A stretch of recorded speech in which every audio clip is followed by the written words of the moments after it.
Assalamualaikum warahmatullahi wabarakatuh. Perkenalkan saya Asrani Hasan SE/MSc. Saya dosen S1 Program Studi Akuntansi Universitas Muhammadiyah Makassar.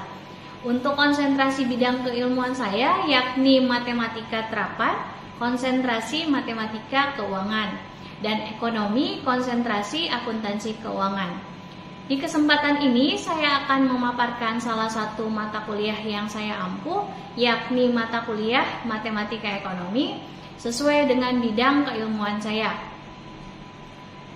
Mata kuliah Matematika Ekonomi berjumlah 3 SKS pada semester ganjil, yakni diampuh pada semester 1. Mata kuliah Matematika Ekonomi ini adalah salah satu mata kuliah yang dipakai untuk memecahkan masalah di bidang ekonomi dengan menggunakan pendekatan matematis.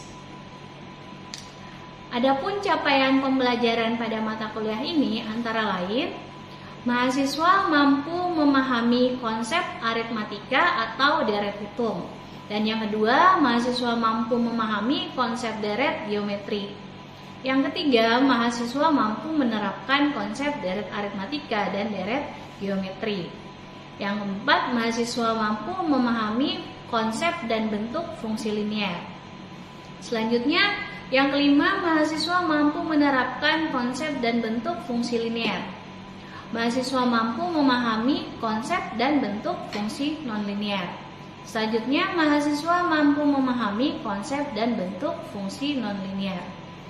Untuk pembuka pertemuan pertama, saya akan bahas terkait kontrak perkuliahan, yakni membahas aturan-aturan yang berlaku selama 16 pertemuan perkuliahan berlangsung. Selanjutnya, pertemuan kedua membahas terkait konsep deret aritmatika atau deret hitung. Pada materi ini ada 2 sub pokok bahasan yang dipaparkan, yakni yang pertama suku KN pada deret hitung, dan yang kedua itu jumlah N suku pada deret hitung. Untuk pertemuan ketiga akan dibahas tentang konsep deret geometri atau deret ukur. Pada pertemuan ini juga akan membahas 2 sub pokok bahasan, yakni suku KN pada deret geometri dan jumlah N suku pada deret geometri. Di pertemuan keempat saya akan membahas tentang penerapan konsep deret aritmatika atau deret hitung. Nah, pada pertemuan ini akan membahas 2 sub pokok bahasan, yakni model perkembangan usaha dan bunga sederhana.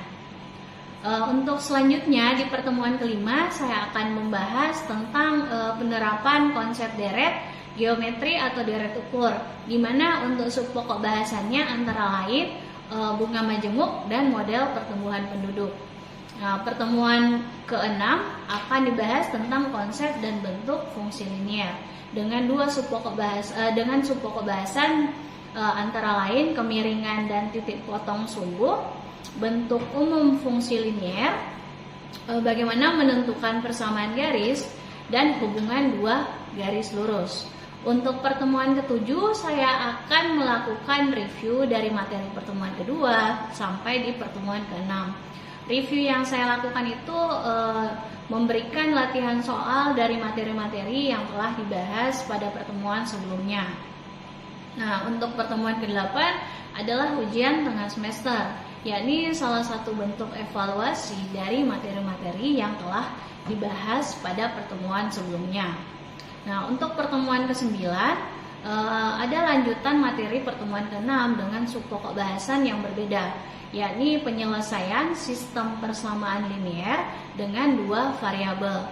Dan sub pokok bahasan yang satunya lagi adalah persamaan ketergantungan linier dan ketidakkonsistenan. Untuk materi penerapan konsep dan bentuk fungsi linier akan dibahas dalam 2 pertemuan, yakni di pertemuan ke-10 dan di pertemuan ke-11. Adapun sub pokok bahasannya antara lain fungsi permintaan, fungsi penawaran, dan fungsi keseimbangan. Nah, masuk pada pertemuan ke-12 akan membahas tentang konsep dan bentuk fungsi nonlinier, yakni ada fungsi kuadrat dan fungsi pangkat 3. Nah, pada pertemuan 13 dan 14 akan membahas konsep dan bentuk fungsi nonlinier, yakni fungsi permintaan, fungsi penawaran, pengeluaran dan fungsi keseimbangan pasar. Ada juga fungsi total dan fungsi produksi. Pertemuan ke-15 saya akan melakukan kembali review untuk materi yang telah dibahas pada pertemuan sebelumnya, yakni untuk persiapan ujian akhir semester atau final semester. Nah, pada pertemuan ke-16 yakni pelaksanaan ujian akhir semester untuk mata kuliah matematika ekonomi sesuai dengan jadwal yang telah ditentukan.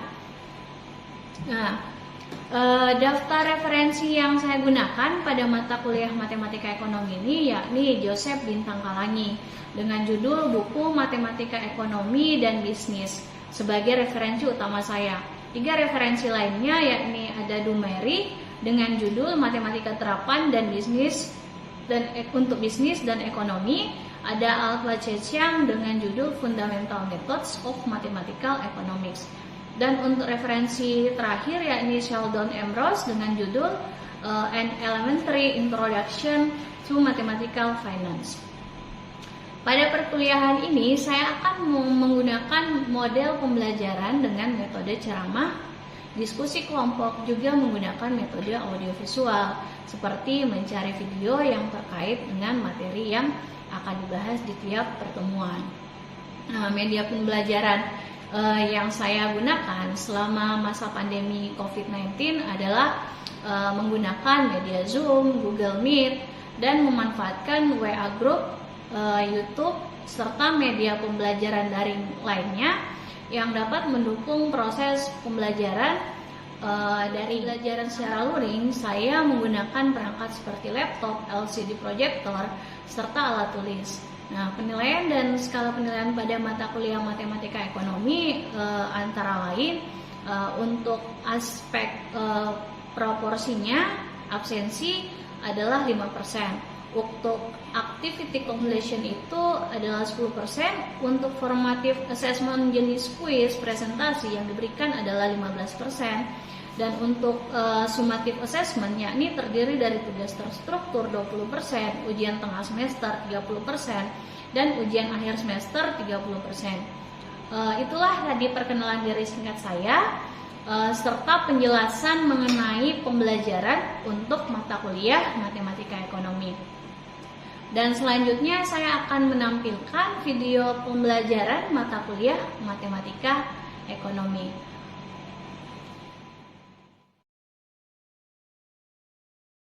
Assalamualaikum warahmatullahi wabarakatuh. Waalaikumsalam warahmatullahi wabarakatuh. Nah, hari ini kita masuk lagi ke pertemuan ke-7 ya. Kita akan bahas terkait review untuk materi-materi sebelumnya, yakni dari pertemuan kedua sampai ke pertemuan ke-6. Nah, sebelum kita masuk ke review, pekan lalu kan saya juga sudah berikan soal latihan ya untuk materi-materi yang kita sudah bahas di kelas. Jadi hari ini sebelum kita masuk ke pertemuan ke-8 atau evaluasi, sebaiknya kita melakukan review supaya apa yang kita sudah pelajari sebelumnya itu bisa kita ingat kembali dan lebih paham untuk teori-teori atau materi-materi yang sudah kita bahas. Jadi saya kembali lagi di yang sesuai dengan RPS. Nah, jadi ada materi yang akan kita bahas. Nah, pada pertemuan kedua ya, kan di pertemuan pertama itu kita kontrak kuliah. Nah, untuk di pertemuan kedua itu kita bahas tentang konsep deret aritmatika. Dan untuk di pertemuan ketiga kita juga masih bahas tentang konsep deret geometri. Nah, selanjutnya pada pertemuan keempat itu kita bahas tentang konsep deret aritmatika, dan pada pertemuan kelima kita bahas tentang penerapan konsep deret geometri di bidang ekonomi. Jadi di pertemuan jadilah awal yang di pertemuan sebelumnya itu kita bahas dulu penerapan konsep deret deret aritmatika pada bidang ekonomi, dan pertemuan kelima ya, pertemuan kelima kita bahas tentang penerapan deret geometri di bidang ekonomi. Nah, lanjut, kemarin terakhir kita bahas tentang ini ya, pertemuan ke-6 kalau nggak salah, kita bahas tentang konsep dan bentuk fungsi linier. jadi untuk di konsep deret aritmatika, itu kemarin masih bisa diingat-ingat apa saja yang kita bahas pada konsep deret aritmatika. Nah, di situ ada dua subpokok bahasan penting yang kita bahas di konsep deret aritmatika. Apa yang pertama? Oke, jadi untuk di konsep deret aritmatika itu, untuk subpokok bahasannya ada dua yang kita bahas di pertemuan kedua. Yang pertama itu tentang suku ke n pada deret aritmatika atau deret hitung, dan yang kedua mencari atau menghitung jumlah n suku pada deret hitung atau deret aritmatika. Nah, saya kira untuk contoh soal atau soal latihan yang saya berikan pada referensi itu kan kemarin saya sudah suruh kerjakan ya, dari soal dari 30 soal, tapi kerjakan soal yang bernomor ganjil.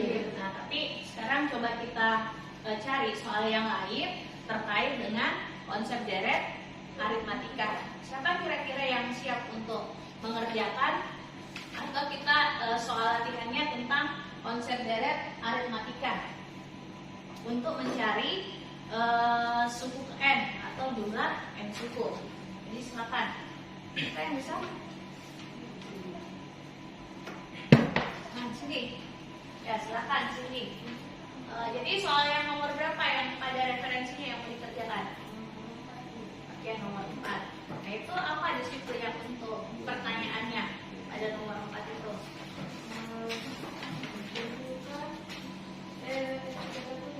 Berarti kita mau cari suku ke n pada deret hitung. Jadi yang mau dicari itu adalah S31 ya. Oke, jadi harus ketahui dulu apanya, nilai A-nya kah. Terus apalagi yang harus diketahui nilai n-nya. Kalau misalnya nilai bedanya belum diketahui, kita harus cari dulu nilai bedanya. Ya, coba disilakan untuk sini. Kita untuk menentukan S3 dan D3-nya itu kita harus mencari dulu S60-nya. Jadi rumus S60 yaitu A tambah dalam kurung E kurang 1 sama dengan B 127. 127 itu yang suku terakhirnya S60. Jadi A-nya nilainya 9 ditambah dalam kurung tadi nilai N-nya 60 kurang 1, B-nya 127. Jadi ini 60 dikurang 1 sama dengan 59 sama dengan 118. Jadi nilai B-nya itu adalah 2. Terus untuk mencari 31-nya yaitu 9 ditambah 31 dikurang 1 dikali 2. Jadi 9 ditambah 30 karena 31 dikurang 1 adalah 30 dikali 2. Terus dilanjutkan 9 ditambah 60 karena 30 dikali 2. Jadi hasilnya itu 9 ditambah 60 yaitu 69. Jadi untuk mencari J10-nya tadi kita harus mencari dulu S10-nya. Jadi S10-nya yaitu tadi nilainya 9 ditambah 9 dalam kurung 10 dikurang 1 dikali 2. Jadi 9 ditambah ini 10 dikurang 1 adalah 9 dikali 2. Jadi 9 ditambah 18 karena 9 dikali 2. Hasilnya yaitu 27. Nah, ini rumus J10 tadi. 10 per 2 sama dalam kurung 9 tambah 27. 10 per 2 itu hasilnya 5. Jadi 9 tambah 27 yaitu 36. 5 kali 36 yaitu 180. Jadi J10-nya yaitu 180. Oke, sini saya ke materi lagi. Tadi kan yang diketahui itu suku terakhirnya berapa tadi? 127. Nah, sedangkan yang diketahui itu N-nya 60. Berarti kita pakai istilahnya sendiri, bisa jadi atau jadi S ini 127 ini adalah S60. Nah, lanjut lagi untuk nilai A itu adalah suku pertama. S1-nya toh? S1 adalah 9. Yang ditanyakan pada soal tadi S31. Apa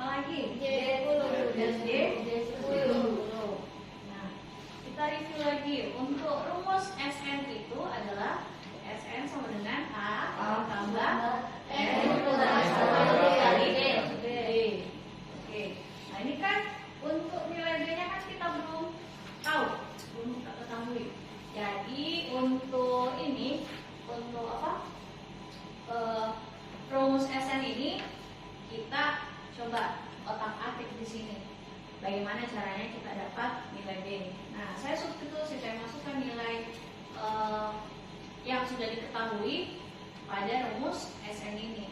Nah, tadi kan suku terakhir S60 ya. Nah, anggaplah di sini saya pakai S60. Nah, nilainya itu saya tulis saja langsung ya. Di sini 127. Oke.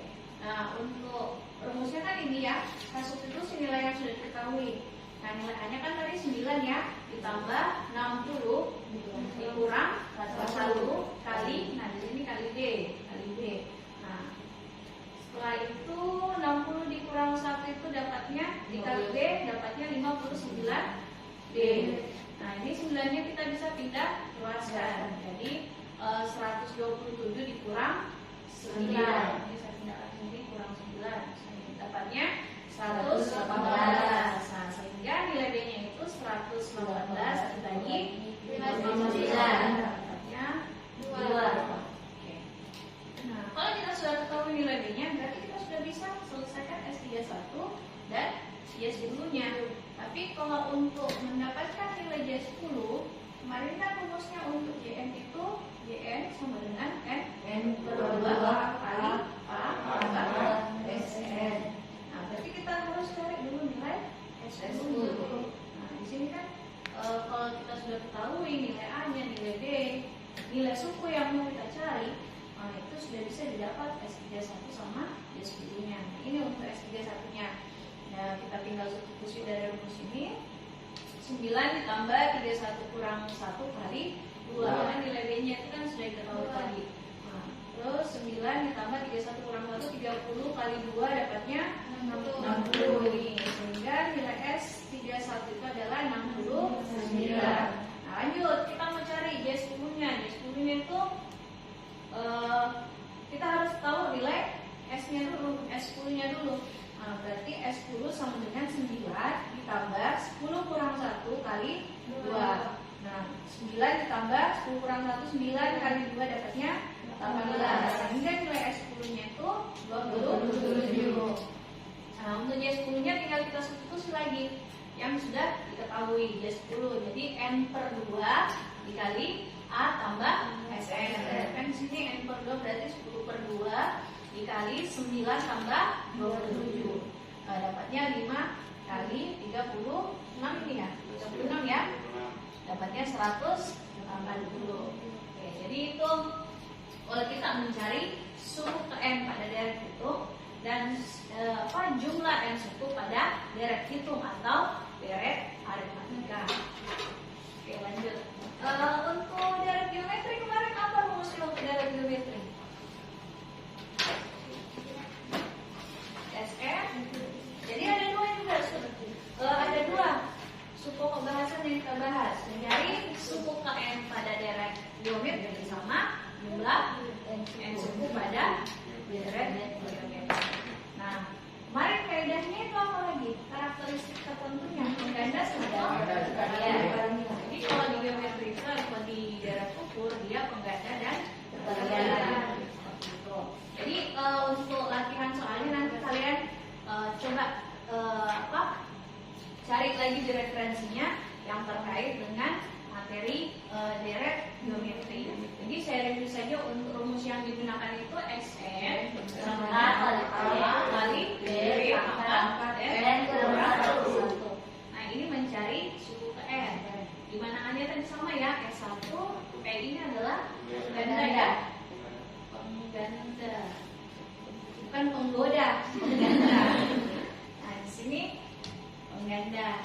Nah, kalau untuk rumus Jn-nya, situ kan ada dua yang harus dipenuhi.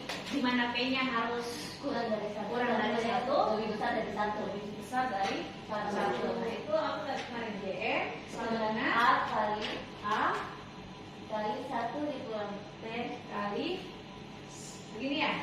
1 dikurang P per 1 kurang P. 1 kurang P. Kalau ini yang di syaratnya harus P kurang dari 1. P kurang dari 1 atau P lebih dari 1?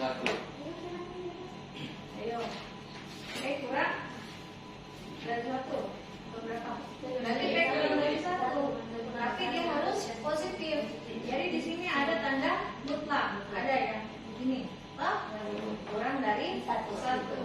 Karena apa dia nilainya 1? Berarti sesuatu yang dibagi dengan 0 itu hasilnya tak terdefinisi. Makanya di sini syaratnya harga mutlak P kurang dari 1 kalau kita pakai yang sebelah kiri.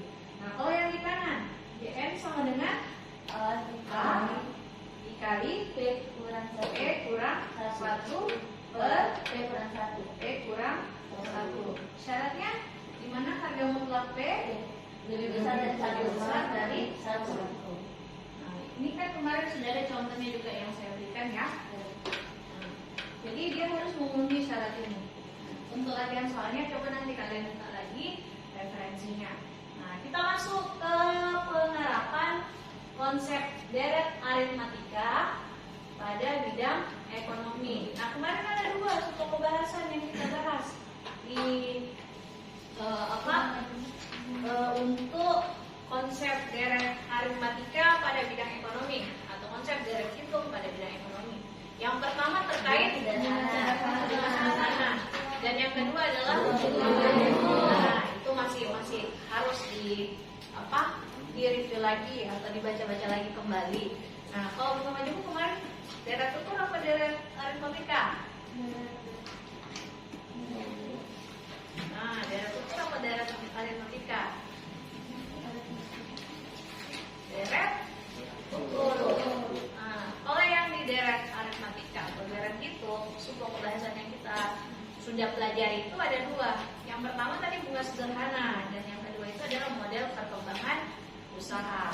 Nah, kalau bunga sederhana kan kalian sudah familiar sama yang namanya istilah bunga, baik dalam sisi investasi ataupun dari sisi pembiayaan atau pengkreditan. Nah, jadi coba dibuka lagi di referensinya yang untuk soal latihannya. Untuk bunga sederhana itu siapa yang mau coba? Ya, silakan. Itu yang namanya Ana ya? Oke, Ana. Baik, ini adalah contoh soal tentang bunga sederhana dan bunga minggu. Yang ingin untuk ini adalah contoh bunga sederhana. Diketahui P sama dengan 7.500 dan N 2 bulan, I 5% per tahun. Ditanyakan yaitu Fn. Penyelesaian Fn sama dengan P kali 1 tambah I kali N. Kan diketahui P itu 7.500 dikali 1 ditambah 0,05 per 12. Kita dapatkan 0,05 itu 5%. 5% artinya sama dengan 0,05. Dan 12 kita dapatkan yaitu bulan. 0,05 dibagi 12 dikali 2 sama dengan 7.500 dikali 1 ditambah 0,004. Itu hasil dari pembagian 0,05 dibagi 12 dikali 2 sama dengan 7.500 dikali 1 tambah 0,008 sama dengan 7.500 dikali 1,008 hasilnya 7.560. Jadi Fn sama dengan 7.560. Yang ke nomor 18 ini ada contoh dari bunga majhul, yaitu P sama dengan 50 juta, N sama dengan 2 tahun, dan I sama dengan 8% per tahun. Ditanyakan Fn, rumusnya yaitu Fn sama dengan P kali 1 ditambah I pangkat N. Penyelesaiannya yaitu 50 juta dikali 1 ditambah 0,08 pangkat 2 sama dengan 50 juta dikali 1,08 pangkat 2 sama dengan 50 juta dikali 1,6664. Hasilnya itu 58 juta 320. Jadi Fn sama dengan 58 juta 320. Nah, jadi 2 contoh soal ini atau soal latihan yang kita kerjakan. Yang pertama itu terkait bunga sederhana, mencari nilai masa akan datang atau FN, atau biasa juga disebut dengan future value. Nah, untuk rumus future value atau rumus FN atau mencari nilai masa akan datang, yaitu FN dikali 1 tambah I kali N, karena ini bunga sederhana. Jadi selanjutnya 7.500.000 itu nilai P-nya atau prinsipalnya atau nilai pokoknya. Nah, dikali 1 ditambah 0,05 dibagi 12. Kenapa dibagi 12? Karena T yang diberikan itu dalam bulan. Dikali 2, karena N-nya sini adalah 2 bulan. Nah, 7.500.000 dikali 1 ditambah 0,04 kali 2. 7.500.000 dikali 1 ditambah 0,08. Nah, itu kita dapat 7.560.000. Nah, dari sini kan kita sudah ketahui, nilai awal kita atau nilai pokok kita 7.500.000. Jadi kalau misalnya kita tabung, anggaplah kita tabung 2 bulan, berarti ada peningkatan atau ada bunga yang kita peroleh, yakni sebesar 60.000. Nah, ini bisa kita dapat per bulannya, tinggal dibagi berapa. Nah, bingung lagi. Nah, coba dipelajari lagi ya. Nanti coba dipelajari lagi. Nah, jadi kalau tingkat bunga sederhana itu, bunga yang diberikan itu adalah flat atau tidak berubah dari periode pertama sampai periode tertentu atau periode akhir periode. Nah, sekali lanjut, untuk yang 18 ini adalah contoh bunga majemuk. Nah, rumus dari bunga majemuk, rumus dari nilai sekarang, nilai masa akan datang pada bunga majemuk, yakni Fn sama dengan P dikali 1 tambah I pangkat N. Dan untuk P-nya ini adalah prinsipalnya atau pokok. Jadi kalau misalnya kita pokok ini, kalau misalnya kita berinvestasi, nah ini yang menjadi pokoknya. Kalau kita dalam sisi meminjam, ini yang menjadi pinjaman kita. Nah, rumusnya itu Fn sama dengan P dikali 1 tambah I pangkat N, dimana P-nya itu 50 juta dikali 1 ditambah 0,08 pangkat 2. Oke, 50 juta dikali 1,08 pangkat 2. Nah, dapatnya itu sebesar 58.300.000. Jadi kalau misalnya kita menabung selama 2 tahun dan I yang diberikan atau bunga yang diberikan itu dalam bunga majemuk. Nah, ini kita sudah bisa lihat bahwa bunga yang kita peroleh selama 2 tahun adalah 8.320.000. Tapi setiap periodenya berbeda karena dia pakai bunga majemuk. Oke.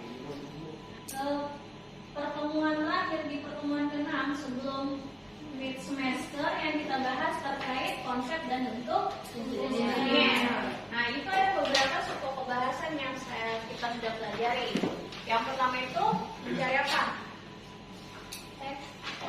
Tidak, yang untuk pokok bahasannya kan ada yang hubungan 2 garis lurus, membentuk membuat persamaan linear, terus mencari nilai X dan Y atau variabel X sama variabel Y. Jadi pertemuan ke-7 hari ini kita sudah mereview dari materi-materi yang sudah kita pelajari di pertemuan kedua sampai pertemuan ke-6. Nah, masih ada yang mau ditanyakan sampai di sini? Tidak ada lagi yang mau ditanyakan? Saya akhiri. Assalamualaikum warahmatullahi wabarakatuh.